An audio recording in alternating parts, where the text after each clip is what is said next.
Voilà, on va souffler les 100 bougies du Prix d'Amérique ce dimanche. C'est beaucoup d'émotions parce que le Prix d'Amérique, c'est toute ma vie, c'est toute votre vie certainement. Et c'est avec beaucoup d'émotions que je vais vous proposer aujourd'hui une rubrique pas comme les autres. Ce n'est pas mon pronostic.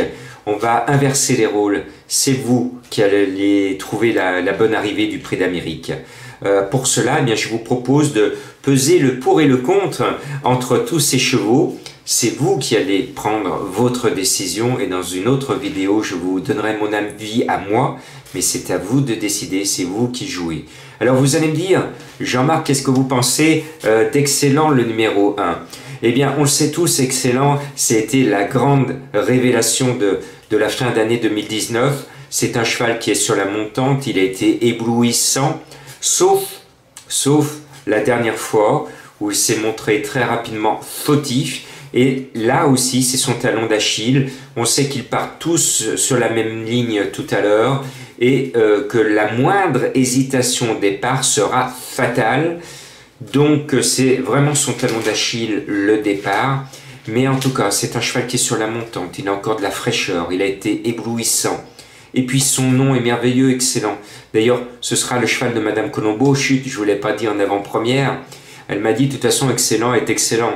Donc, elle ne va rien changer à la bonne habitude qu'elle a prise, puisqu'elle vous l'avait déjà indiqué. Donc, voilà. Faiblesse au départ et beaucoup de classe, beaucoup de forme, beaucoup de style, beaucoup de brio. À vous de faire un choix sur ce numéro 1. À vous de le mettre ou de l'écarter. À vous de penser qu'il va laisser ses chances au départ. À vous de penser qu'il va aller très très loin dans cette sublime aventure. Le 2, Chica de Jude, je l'adore, vous l'adorez, c'est une mère courage. Elle a beaucoup couru, elle est régulière, elle ne déçoit pratiquement jamais, sauf la dernière fois où elle a mal couru. Alors, vous allez me dire, elle se préparait pour le Prix d'Amérique puisqu'elle était qualifiée, et on l'avait vu notamment finir 3e de Klingem. Et surtout, quand elle se qualifie, c'était entre Davidson Dupont et Looking Superbe, qui sont des chevaux ce jour-là de Prix d'Amérique. La ligne est excellente. Chica de Jude, sur cette performance du Prix de Bretagne, a une première chance dans cette course si elle répète. Et c'est tout le mal que je souhaite à Alain Laurent. Simplement, le côté un peu négatif, c'est que elle m'a pas trop plu la dernière fois. Mais bon, elle restait ferrée. Et je pense qu'elle peut se sublimer comme elle a l'habitude de le faire. Et pour Alain Laurent, qui est un grand professionnel du trot, il le mérite. Il mérite d'être dans les 5. Le numéro 3, Looking Superbe, alors c'était mon gros coup de poker de l'année dernière, puisqu'il était quand même 2e de Bélina Josquin. Il était à 66 contre 1. Et moi je vous disais, pour ceux qui ont de la mémoire, mettez tous les basirs, et notamment ce Looking Superbe qui était le tocard des basirs. Il est brillant 2e, il aurait même pu gagner ce jour-là. Et puis depuis, quand on a un cheval comme cela, on se demande pourquoi il ne gagne pas sa vie, parce que il a aligné les bulles, Looking Superbe, parce qu'il se prépare pour ce Prix d'Amérique depuis un an. Jean-Michel Bazir a vu qu'il avait la pointure pour le gagner. Ça veut dire qu'il peut gagner l'édition 2020 du Prix d'Amérique. Il a été préparé pour gagner cette fois, seul contre tous, le Prix d'Amérique. Maintenant, le point faible, c'est que quand on habitue un cheval, côté moral, à être tout le temps battu, eh bien, je suis désolé, monsieur Bazir, quand on habitue son cheval à finir dans le dos des autres et loin des autres souvent, c'est pas bon pour le moral. On ne forge pas l'âme d'un cheval de gagnant en le faisant courir comme cela. La course est visée, je sais que vous êtes un grand professionnel, mais moi je serais le propriétaire de Looking Superbe, je me dirais quand même, j'ai un super bon cheval, un cheval de Prix d'Amérique, il fait une perf le jour du Prix d'Amérique et puis après il fait plus grand chose. Donc c'est quand même bizarre, voilà. Je vous ai montré le point faible de Looking Superbe. Le point positif, c'est qu'il a tout pour gagner. Et on sait, Jean-Michel Bazir a une réussite extraordinaire, et ça pourrait être l'un des Bazir gagnants du Prix d'Amérique. JMB est vénard, hein, il en a des bonnes chances. Et puis le 4, Vivid Wise Ass, qui est une petite bombe. C'est un cheval qui a l'avantage sur les autres d'avoir vraiment la pointure européenne et sur tous les tournois. C'est un cheval qui a encore tout l'éclat de sa jeunesse. Et moi, je vais vous le dire, hein, ça fait 2 ans que l'on m'a prévenu qu'il allait gagner le prix d'Amérique. Chut. Je ne vous l'ai pas dit. Ça fait 2 ans qu'on me parle de lui en me disant clair, net et précis, c'est un gagnant du prix d'Amérique. Il a un énorme moteur, il a une pointe de vitesse à tous nous décoiffer sur le poteau, et je pense qu'il va réaliser la performance de sa vie. L'Amérique, c'est l'objectif de sa vie, et il va faire une très très grande performance. Vous allez me dire ses points faibles. Eh bien, j'en trouve pas. J'en trouve pas parce que je sais que la course est son objectif, donc il ne peut pas avoir de points faibles. Pour gagner un prix d'Amérique, pas de place aux points faibles. C'est le fort parmi les fleurs. Les fleurs, j'ai dit, eh ben oui, c'est un lapsus parce que c'est les lauriers qu'il veut glaner. Et donc ce lapsus, eh bien, je le fais mien parce qu'il va nous permettre de fleurir celles et ceux que l'on aime après le passage du poteau, parce qu'il ne sera pas forcément le favori.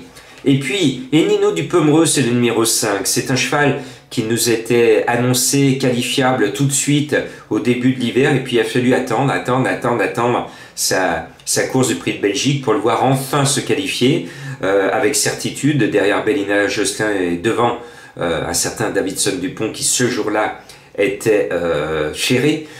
Donc son adversaire va être déféré cette fois, cela va changer l'ordre des choses. Et Nino du Pomereux, il avait fini 2e d'Excellent précédemment, et il nous a laissé un peu sur notre faim. C'était soi-disant le number 1 de sa génération, et puis on sent que le cheval a montré un peu ses limites ces derniers mois.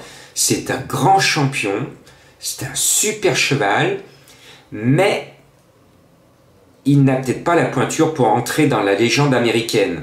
Vous m'avez compris, c'est son point faible. Et puis, il y a deux Roger, autre point faible dans la course, donc course forcément visée, mais le prix d'Amérique est visé par tout le monde. Mais Roger ne cache pas qu'il préfère nettement le numéro 6, Delia du Pomereux. Alors j'y viens, à Delia du Pomereux, avec un certain Franck Nivard, et c'est son atout principal. Delia, eh bien, elle a eu son ticket pour l'Amérique en gagnant très facilement le prix du Bourbonnais et ne bat pas n'importe qui. Elle bat le légendaire Boldy Gold devant Billy de Montfort, Usa Josselin et Nino du Pomereux, Bayac et No. Eh bien, Delia du Pomereux, alors là, on n'en parle pas depuis 2 ans, mais depuis quelques jours, j'ai un internaute qui m'a dit, qui m'a soufflé dans l'oreille en disant « Attention Jean-Marc, il va falloir mettre Delia du Pomereux dans votre pronostic, sinon vous ne verrez pas la tête du caissier. » Eh bien, message reçu, et surtout, je suis un fan de Franck Nivard, et je sais que Franck Nivard va tout faire pour réaliser la plus grande performance possible avec Delia du Pomereux. Point faible, eh bien, le fait qu'elle l'a parfois déçu, qu'elle n'est pas toujours décidée, mais je pense quand même qu'elle devrait réaliser une grande performance. Et puis, on arrive à celui qui sera peut-être le favori de la France, c'est le 7 Davidson Dupont, c'est le favori Bazir sans le patron aux commandes. Et c'est là le point faible. C'est là le point faible, parce que si Jean-Michel Bazir avait décidé d'abandonner Bélina Josselin pour se mettre sur Davidson Dupont, je vous aurais dit, il est imbattable. Et Davidson Dupont va gagner très facilement le prix d'Amérique, il n'y aura pas photo. Le fait que Jean-Michel Bazir, qui aime gagner, et encore plus le prix d'Amérique, décide de rester sur Bélina Josselin, eh bien, à mon sens, ça veut dire que Davidson Dupont, malgré toute sa grande classe, il risque de passer à côté du prix d'Amérique. Mais quand j'ai vu sa performance la dernière fois, il est ferré, il vient finir comme une bombe dans le dos de Bélina Josselin et Nino du Pomereux, c'est un crack. Cela s'est vu, donc il ne va pas sortir des 3, Davidson Dupont. Voilà. À vous de choisir le raisonnement. Alors je vous entends, il y a les fans de Jean-Michel Bazir et puis il y a ceux qui ne l'aiment pas. Parce que des fois c'est tout ou rien avec Jean-Michel Bazir. Ah oui, avec Davison Dupont, normalement ça devrait être tout. Ouais. Et puis, voilà, celle que j'adore, celle que j'avais repérée historiquement l'année dernière, je vous avais dit, j'étais le seul de la presse à vous dire, dans le prix de Belgique, alors que personne n'y croyait, qu'elle allait se qualifier pour le prix d'Amérique, et même Baya Keno, l'année dernière, s'est qualifiée dans le prix de Belgique. Elle a déçu, elle a montré ses limites ensuite dans le prix d'Amérique. Alors vous allez me dire, c'est là son point faible, Jean-Marc, on remet les mêmes couverts. Elle a brillé récemment, elle s'est qualifiée, et puis face au meilleur, le jour J, elle va montrer ses limites. Alors moi je ne suis pas tout à fait d'accord parce qu'en un an, elle a beaucoup progressé, cette mère courage. Elle a goûté aux expériences internationales, elle a même été aux États-Unis, même si elle a beaucoup déçu ce jour-là. Le fait de voyager, d'avoir été en Suède, aux États-Unis, ça forge le moral d'un cheval qui se dit, bah voilà, je ne fais pas comme les autres chevaux qui sont dans mon écurie. Moi, je voyage, je vais très loin, je change de continent. Et le cheval, il n'est pas bête. Hein. On me dit toujours que les chevaux sont bêtes, sinon on ne saurait plus quoi en faire s'ils étaient intelligents. Et ben moi j'ai un petit chat, j'aime les animaux, je sais que les animaux ont leur intelligence. Simplement, nous, les humains, on n'est pas assez intelligents pour reconnaître l'intelligence des animaux, qui sont des fois plus intelligents que nous, notamment dans les situations d'urgence. Voilà, je me souviens de l'histoire de ces éléphants qui brisaient leur chaîne quand il y a eu le tsunami à Phuket et que les gens voyaient la mer se retirer, qu'ils allaient chercher leurs vêtements, leurs serviettes et en avançant sur la mer, et ensuite il y a eu ce raz-de-marée et les éléphants, eux, ils avaient compris, ils avaient pris la fuite et il fallait suivre les éléphants. Voilà, je referme cette parenthèse ô combien naturelle parce que on parle de la nature, on parle des chevaux. Junior Gelpa, il mérite de réaliser la performance de sa vie, il a tout fait pour réaliser la performance de sa vie. C'est la Cendrillon du peloton, je l'aime, je ne vous donne pas mon pronostic encore, mais en tout cas je vous déclare ma flamme, voilà, pour Baya. Allez, Baya, encore une, oui je vous entends, allez, je vous le fais, pour Baya, et tous ceux qui me suivent et qui aiment Baya, vous allez faire comme moi, vous ne mettez pas le feu, attention, on éclaire une petite bougie, une petite flamme pour Baya, et on est de tout cœur avec toi, et avec Junior Gelpa. Voilà, vous sentez qu'il y a de l'émotion. Il y a de l'émotion, bien sûr, parce que c'est pas une course comme les autres. Et on arrive au petit phénomène, c'est FaceTime Bourbon, le numéro 9. Alors lui, il a le profil type du gagnant du prix d'Amérique, c'est son point fort. Le prix d'Amérique est une course de légende et elle doit revenir obligatoirement à un cheval de légende. Et lui, il a le portrait robot du cheval de légende, comme l'était avant lui Bold Eagle, comme l'était un certain Ténor de Beaune, comme l'était un certain Ourasi, comme l'était mon petit bonhomme Idéal du Gazo, des chevaux qui ont l'habitude de faire 1. Ça nous rappelle un certain Embryon du Gers. Ça nous rappelle récemment Klingem qui aligne les bâtons et qui est privé de prix d'Amérique parce qu'il est hongre. Forte discrimination, c'est dommage. Et je fais partie de ceux qui réclament dès l'an prochain le fait que l'on puisse faire courir les hongres dans le prix d'Amérique et dans tous les classiques, que le meilleur gagne sans discrimination. Le point faible pour FaceTime Bourbon, c'est que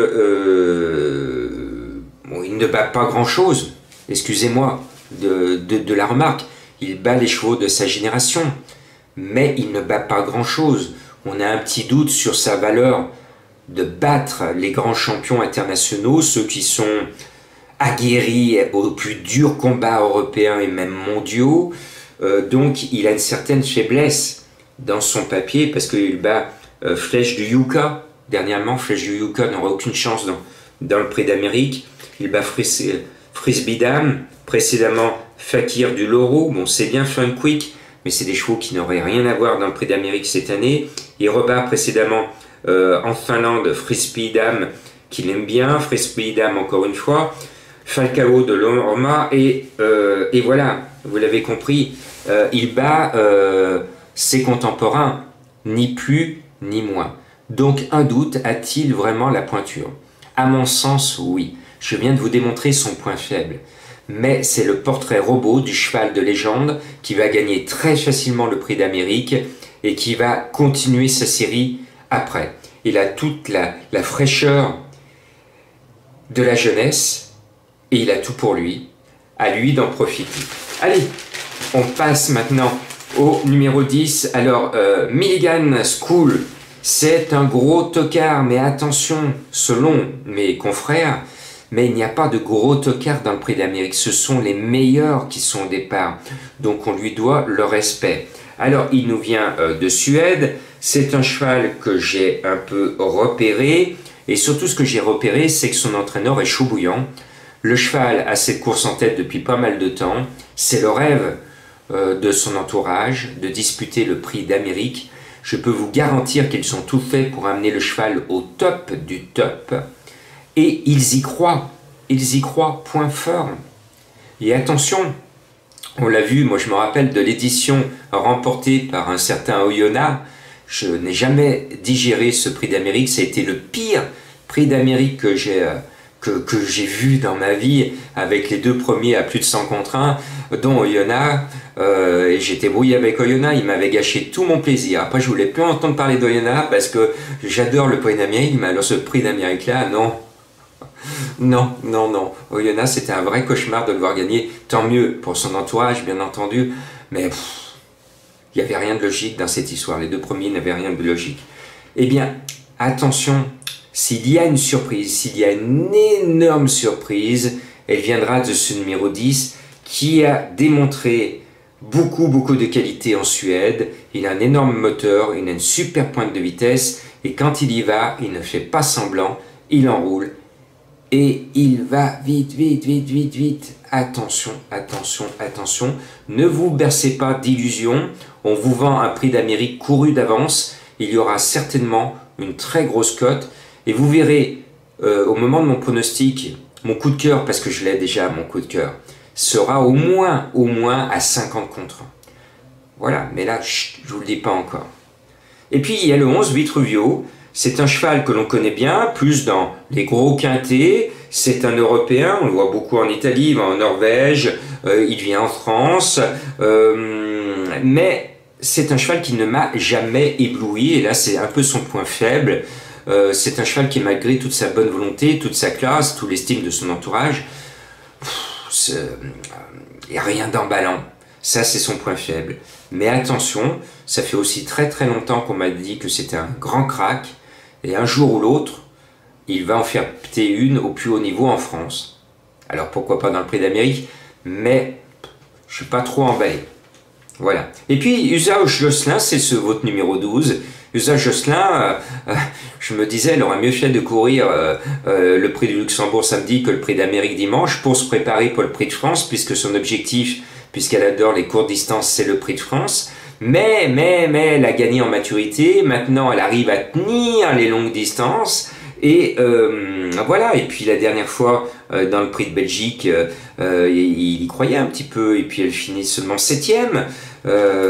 Donc voilà, beaucoup de vitesse, beaucoup de bon caractère, elle se donne à fond. Bien entendu, l'entourage et le driver va tout faire pour faire une bonne performance. Elle va, à mon sens, courir très proprement. Elle va être dans la bagarre finale. Comme beaucoup d'autres. Mais on sait qu'Usage Jocelyn sera dans la bagarre. Que le meilleur gagne. Et puis, il est très critiqué, mais il va rentrer dans l'histoire par la petite porte du prix d'Amérique. C'est Valco Genila, le numéro 13. Vous allez me dire pourquoi il va rentrer dans l'histoire. Et oui, il va rentrer dans l'histoire et on parlera encore longtemps de lui. Ça va être le premier cheval de 11 ans à courir le prix d'Amérique dans cette version contemporaine, puisque maintenant le règlement qui limitait à 10 ans bien tassé au 31 décembre de l'année en cours, et une fois que le cheval avait vraiment franchi ces barrières des 10 ans, c'était interdit de course en France. Eh bien on le laisse, on a prolongé, c'est une bonne nouvelle. Pour quand on a un vieux cheval et qu'il est prêt pour le meeting, c'était bête de couper le meeting en deux pour ses chevaux et de les stopper en pleine évolution, en pleine ascension. Voilà. Eh bien, Valcos restera dans l'histoire quoi qu'il arrive. c'est un gentil petit cheval, il ne va pas gêner les autres, dit son propriétaire et son entraîneur, et le Prix d'Amérique est là pour être la légende du trot. Et Valco Genilla, excusez-moi, ça devrait être mon cheval à rayures, le cheval à rayer, mais je lui dois trop de respect. Il m'a tellement montré beaucoup de courage et de brio que je me dois de vous dire de ne pas l'interdire de finir au moins 5e. Ce serait champion de sa part de sortir par la grande porte et de marquer doublement l'histoire du Prix d'Amérique. Voilà, il faut croire au conte de fées. Le Prix d'Amérique, c'est un conte de fées. C'est le jour où votre vie, quand vous êtes driver, lad, entraîneur, propriétaire, c'est le jour où votre vie se métamorphose et que vous touchez au paradis. Eh bien, Valco, je te souhaite de toucher au paradis. Un petit goût de bounty, comme disait la pub. Et puis Ringo Starr, Trèbes, ce numéro 14, c'est un cheval que je connais bien. La pointure des gros quintés français. Point faible, à mon sens, il n'a pas la pointure du Prix d'Amérique. Point fort, l'entourage est très très chaud. Le cheval est super bien dans sa peau, il a un poil de souris.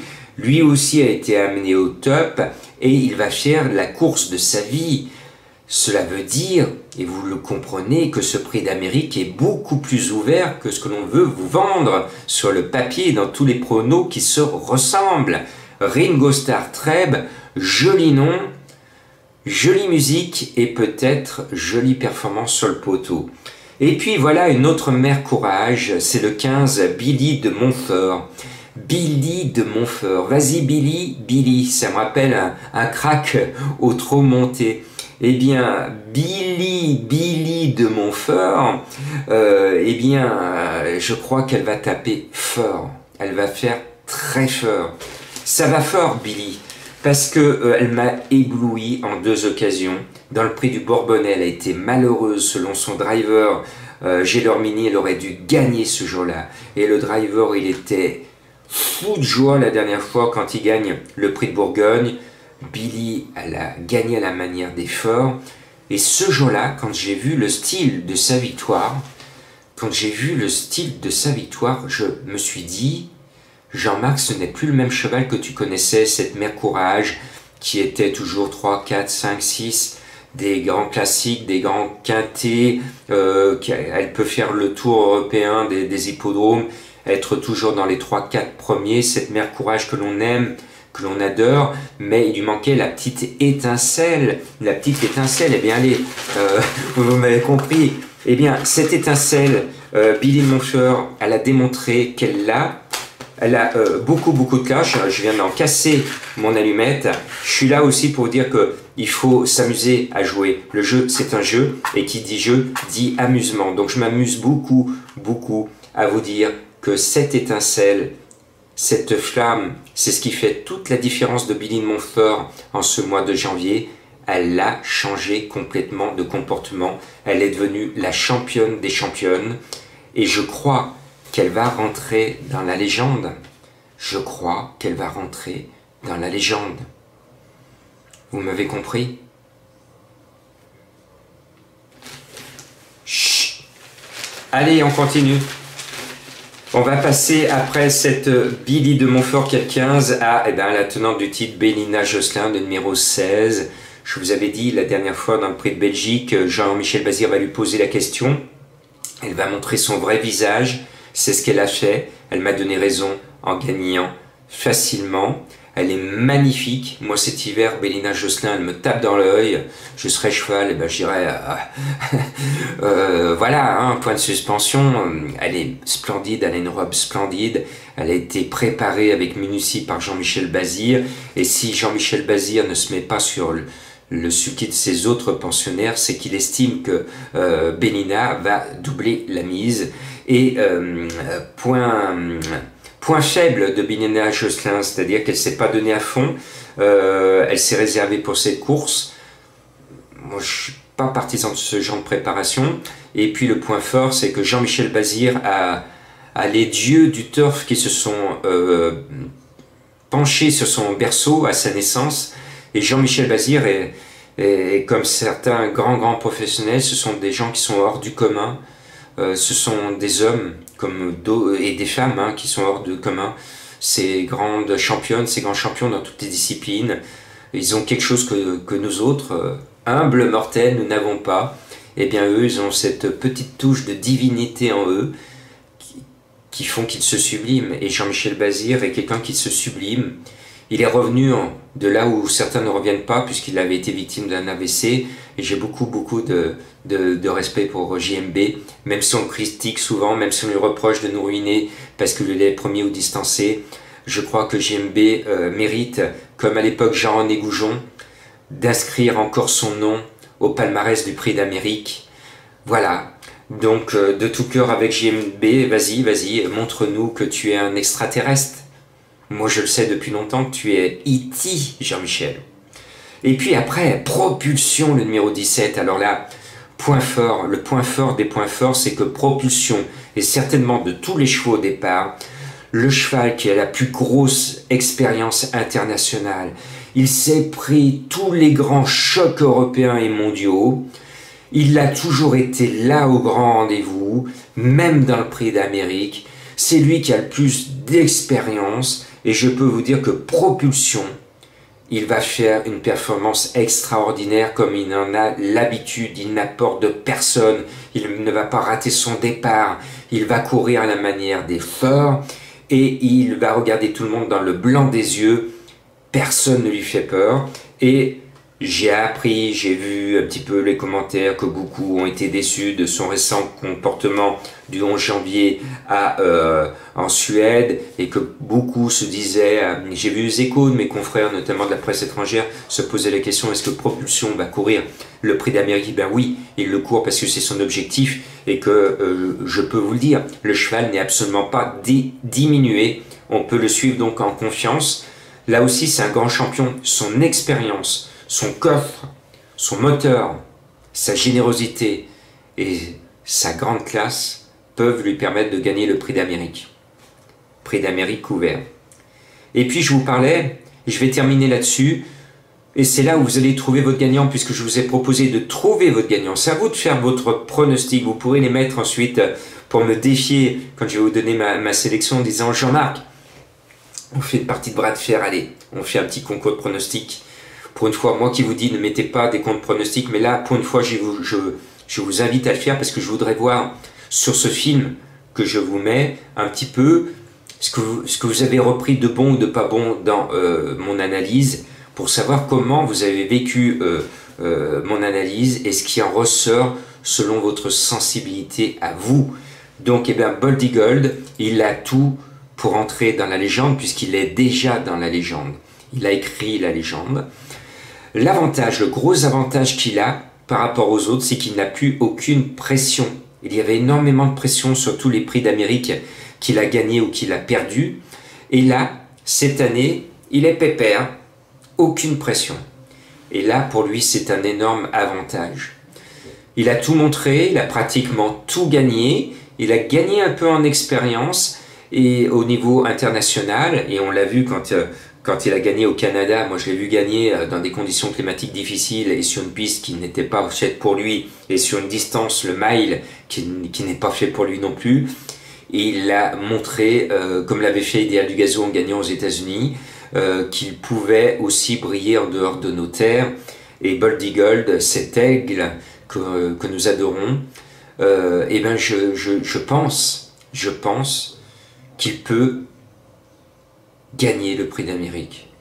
Et je pense même que son propriétaire, qu'on voit beaucoup dans les médias, y pense fortement, que tout l'entourage y pense fortement, mais qu'ils disent tous, ouais, on est là juste, on sait qu'on va finir dans les 5, on se fait plaisir, bon, on laisse les autres, on dit que c'est FaceTime Bourbon qui va gagner ou Davidson Dupont.